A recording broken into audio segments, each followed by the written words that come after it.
আমাদের সব মিটিংয়ের মধ্যে বক্তব্যের মধ্যে আমি প্রায় বলতাম যে কোথায় ছেলেরা, কোথায় সেই তরুণেরা যারা বাংলাদেশের পরিবর্তনগুলো এনেছে, যারা বাংলাদেশের জন্য তাদের প্রাণ বিসর্জন দিয়েছে, যারা ভ্যানগার্ডের ভূমিকা পালন করেছে।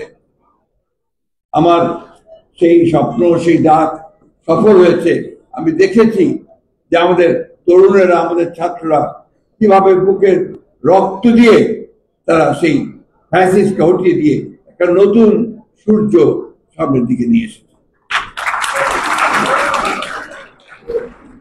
এবং এই আন্দোলনে ছাত্রদলের ভূমিকা নিঃসন্দেহে স্বর্ণাক্ষরে লেখা থাকে। কারণ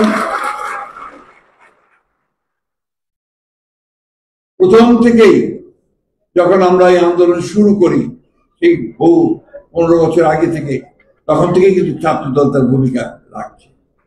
আর এই শেষ সময়ে শুধু 36 দিনে তার ফ্যাসিস্টটা উঠে যায়নি, 15 বছরের আন্দোলনে ত্যাগে রক্তে কিন্তু ফ্যাসিস্টকে হাঁটতে হয়েছে।